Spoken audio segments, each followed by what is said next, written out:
ഇനി നമ്മൾ പോകുന്നത് തൃശ്ശൂരിലേക്കാണ്. അവിടെ പാലപ്പള്ളി മേഖലയിൽ കാട്ടാനകൾ കൃഷി നശിപ്പിക്കുന്നത് തുടർക്കഥയാവുകയാണ്. തോട്ടം മേഖലയിൽ കാട്ടാനകൾ വ്യാപക നാശം വിതയ്ക്കുന്നത് ഇതിനു പുറമെ അതിരപ്പള്ളിയിലെ കാട്ടുകൊമ്പന്മാരായ മഞ്ഞക്കൊമ്പൻ, ഏഴാറ്റുമുഖം ഗണപതി ഉൾപ്പെടെയുള്ള കാട്ടാനകൾ കിലോമീറ്ററുകൾ താണ്ടി പാലപ്പള്ളിയിൽ എത്തിയിട്ടുമുണ്ട്. കൂട്ടമായി എത്തുന്ന കാട്ടാനകൾ നാട്ടുകാരുടെ നെഞ്ചിൽ തീ കോരിയിടാൻ തുടങ്ങിയിട്ട് നാളുകളേറെയായി. ഒടുവിൽ അതിരപ്പള്ളി വൈശ്ശേരിയിൽ നിന്നുള്ള കാട്ടാനകൾ കൂടി എത്തിയതോടെ ഊരും കയ്യിൽ പിടിച്ചാണ് പാലിപ്പള്ളിക്കാർ ഓരോ ദിവസവും തള്ളി നീക്കുന്നത്.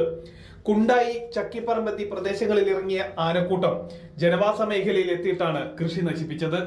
നാട്ടുകാരും തോട്ടം തൊഴിലാളികളും വാച്ചർമാരും ചേർന്ന് പടക്കം പൊട്ടിച്ചും മറ്റ് ശബ്ദങ്ങൾ ഉണ്ടാക്കിയും ആനകളെ കാട് കയറ്റാൻ ശ്രമിക്കുന്നുണ്ടെങ്കിലും ഫലം കാണുന്നില്ല.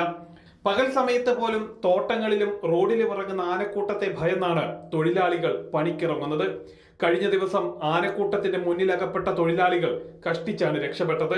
കാട്ടാന ശല്യത്തിൽ പൊറുതിമുട്ടി കഴിയുന്ന പ്രദേശത്തെ വനവാസികളും തൊഴിലാളി കുടുംബങ്ങളും അതിരപ്പള്ളിയിലെ അക്രമകാരികളായ ആനകൾ കൂടി എത്തിയതോടെ ഏറെ ഭീതിയിലാണ്.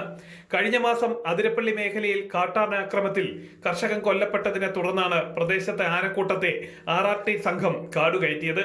കിലോമീറ്ററുകൾ താണ്ടിയാണ് ഈ ആനകൾ പാലപ്പള്ളിയിൽ എത്തിയത്. പാലപ്പള്ളി മേഖലയിൽ 100-ലേറെ ആനകളുണ്ടെന്നാണ് ഏകദേശ കണക്ക്. തോട്ടം തൊഴിലാളികൾ തിങ്ങിപ്പാർക്കുന്ന മേഖലയിലെ ആനക്കൂട്ടത്തെ കാടുകയറ്റാൻ വനം വകുപ്പ് നടപടിയെടുക്കണമെന്നാണ് നാട്ടുകാരുടെ ആവശ്യം. അതേസമയം അതിരപ്പള്ളി മേഖലയിൽ നിന്നുള്ള ആനകൾ പാലപ്പള്ളിയിൽ എത്തിയതുമായി വനപാലകർക്ക് സ്ഥിരീകരണമില്ല. ജനം, തൃശൂർ.